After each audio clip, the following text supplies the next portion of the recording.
Hello, thank you for your invitation to present our contribution at your conference. We send our best regards from Innsbruck. The topic of our presentation are reflections on the history and present of social work in Austria. We will speak about social work in Austria, interrupted traditions, delayed professionalization. We would like to present our content in a sort of double act, a dialogue. First of all, some information about us. Andrea. My name is Andrea Trenkwalder-Ecker and I am a lecturer at the MCI here in Innsbruck, at the Department of Social Work. I have graduated in social work and also in pedagogics, and my key aspects are social work theory, history, ethics, and also gift economy. My name is Eva Fleischer. I am graduated also in social work, in politics and pedagogics. I am professor at the MCI and the Department of Social Work. My main occupations in research are social politics, discrimination, gender and diversity, research methods. Yeah, that's the main things. So Eva, what are the main assumptions of our contribution? Austria possesses a strong tradition in social work education and a theory based on human rights approach. It was developed by Ilse Arlt. This promising tradition was interrupted by the Austro-fascist and the National Socialist regimes. The break due to these inhuman regimes and the ambivalent part of social work in these regimes is one reason why social work has a delayed professionalization in Austria. To mention is also the lack of a professional law as well as a late academization of social work education. But on the other hand, recent developments, for example, the rediscovery of Ilse Arlt, give hope that steps towards an understanding of social work on a professional basis, which includes a human rights orientation, are taken. The presentation follows a historical timeline, and we will start with the beginnings of social work in Austria. So, Andrea, please tell us something about the beginnings of social work. Between 1918 and 1934, the capital of Austria was known as Red Vienna because the Socialist Party obtained an absolute majority at the first free local elections. During the interwar period, the Viennese social policy was very modern and forward-looking. In this time, comprehensive reforms in social policy, health policy and education policy took place. For example, ambitious housing programs, care for mothers and babies, free kindergartens and healthcare programs and so on. But some representatives of these politicians sympathized with eugenic ideas. Julius Tandler, the great Austrian reformer, for example, divided clients in demographically productive and demographically unproductive.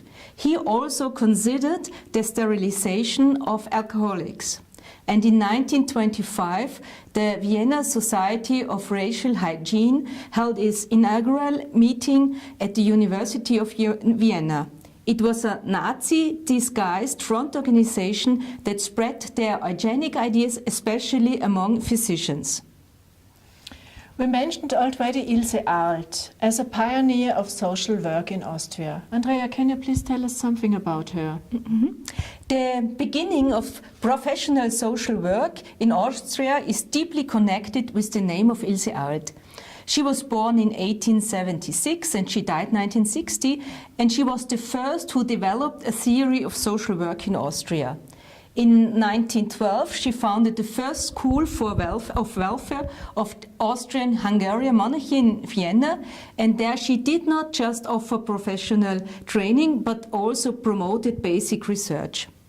Many years before Maslow, she developed a theory of well-being based on the satisfaction of human needs. In her opinion, a decent life is only possible if an unrestricted access to satisfaction of these needs is granted. These needs are, for example, nutrition, housing, or cultural development, and so on. She claims that if one of these needs is neglected over a period of time, there is a risk to the existence of the whole person. Social work must therefore focus on creating the conditions under which needs can be fulfilled. The idea that human needs are the basic for social work theory can also be found in current theories. See, for example, the concepts of Silvia Staub-Bernasconi and Werner Obrecht. Eva, what happened in 1933 and which consequences had this new political situation on public welfare? Social conflicts during the interwar period led to an authoritarian dictatorship. After a short civil war in 1934, the regime of Austrofascism was established. This regime had great similarities to the Italian fascism. The consequence was a system of public welfare which was based on conservative Christian principles. Morality was highly valued and social systems were reduced in favor of private initiatives and voluntary services, as well as a family-centered idea of support. The consequence was a loss of civil rights for poor people. They had to face, for example, food instead of money, control and disciplinary actions. But in 1938 it became much harder because Austria became part of the German nationalist system. Can you please tell us the basic ideas of social welfare during that time? Mm-hmm. The basic idea of the National Socialist welfare system was that all social problems were explained as the result of a bad heredity. Social work was basically considered as problematic because of its anti-selective impact.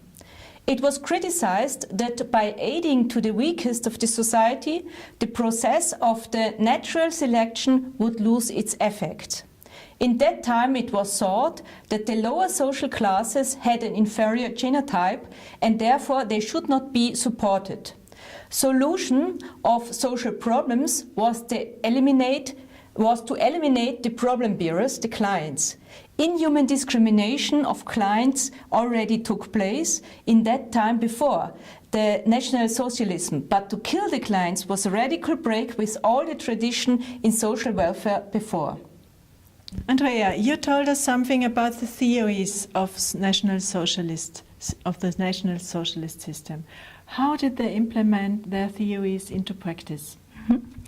Social workers had to create reports in which they divided the children in useful members of the national community and inferior children. And the inferior children were to send to a special inhuman treatment. Such an institution for children was the Spiegelgrund, a children's hospital in Vienna founded in 1940. What we do know is that about 800 of these children were murdered. They died of food deprivation, lethal injections, or intentionally inflicted illness. Another inhuman routine was the compulsive sterilization of people who didn't fit in the pattern of healthy national comrades. The health centers were requested to search for people who were supposed to dispose of unhealthy material. The climax of this inhuman policy was the euthanasia program that legitimated the systematic homicide of children and adults with mental or physical handicaps from 1940 to 1945. The social workers in the health centers were obliged to announce newborn and children with handicaps up to 3 years to the Reichsministry of the Health, the Reichsgesundheitsamt. We must not forget that social workers were needed to implement and to carry out this inhuman policy. The response of social workers on the political system was different. Some emigrated, some were deported. Beside a hidden opposition, there were also social workers who cooperated with the NSDAP. Now, Eva, what was the situation after the end of the World War II? After the World War II, the situation was ambivalent. On the one hand, there was a strong need of social work due to pestering social problems like housing, poverty, and lots of orphans. On the other hand, there was a continuity of National Socialist thinking in many ways. Denazification was insufficient, and there was no honest invitation for those who had to leave Austria to come back, and we found social work on a professional level. Due to the continuity of National Socialist theories, social problems of poverty or complex social situations were still labeled in derogatory terms like she's a sexual degenerated girl in case of sexual violence by youth welfare officers. Those children were sent to orphanages and children's homes, where they had to face caretakers who were still in practice of National Socialist black pedagogy. So they had to bear sexual violence, cruelty and coldness. Eva, which trends in social work practice can you identify? How are they connected with the human rights? With the beginning of the social movements in 1968, winds of change reached the Austrian society and, as a part of it, social work also. Social work became politicized. Social workers were active parts of social movements. They claimed rights for women, young people, but also for psychiatric clients, prisoners, and children who were in children's homes. Progressive legal regulations like the custody for mentally ill or handicapped persons or patient advocacy were established, but no general social work law. This tradition of a social work connected to human rights is still alive, but it's not the only tendency in social work.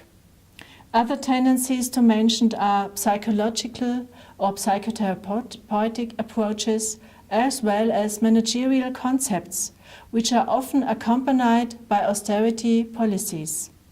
The consequences are increasing control of social workers and clients, as well as, due to a high workload, insufficient possibilities to support clients by social workers on a professional standard. Both facts are criticized as a human rights violation. What can you tell us about the situation of social work education? Until 2001, schools of social work were part of vocational training on a non-academic level. But, positive to mention, the education was based on a basic curriculum developed together with the Austrian Association of Professional Social Workers, which was oriented towards the international definition of social work.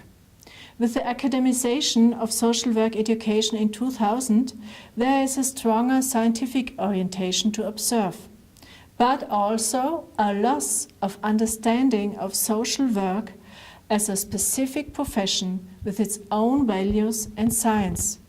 Signs of this development are the representation of social work in staff of social work departments, as well as the representation of non-social work graduates in social work master programs. Summarizing, you can state that we have up to 7 different sorts of social workers on different academic levels, with a different understanding of what social work is. So, which role do human rights play nowadays in social work practice, Andrea? Yeah, in German-spoken countries there is a debate on professionalization of social work.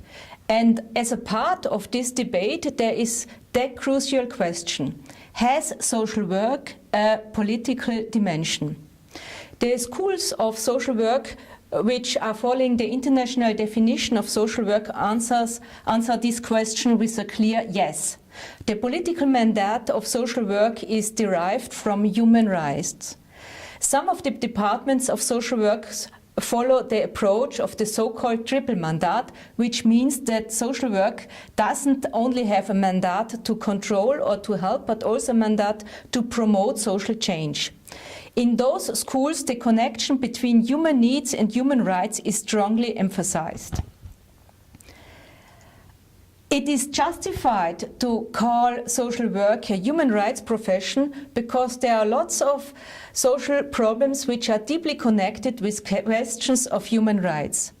We try to work on these issues in our teachings at our department and also to raise the public awareness. And these themes are, for example, asylum seeker politics, integration of immigrants, gender politics, care politics, anti-discrimination, reduction of funding in many fields of social works. Those topics are integrated in our research and teaching in our department. Eva, what is your diagnosis about the situation of social work as a human rights-based profession in Austria? Summarizing, we can state that in Austria there is a delayed professionalization in a sense that social work is understood as a scientific-based own profession with a human rights orientation. Indicators for that diagnosis are: there is no way to achieve a doctoral degree in social work yet. There is a lack of a professional law. There is a weak professional body. And we have schools of social work with lecturers and head of departments without social work degrees. But there are also positive things to mention. For example, in some schools of social work, the connection between human needs and human rights is strongly emphasized following the IFSW definition. There are strong attempts made to implement the so-called triple mandate as an important condition for the professionalization of social work. Social work is supported by a newly founded association of social work and an own scientific journal. And lost traditions are taken up again, for example, the revival of theories of Ilse Arlt. And as last but not least, social work is understood as an active part of civil society.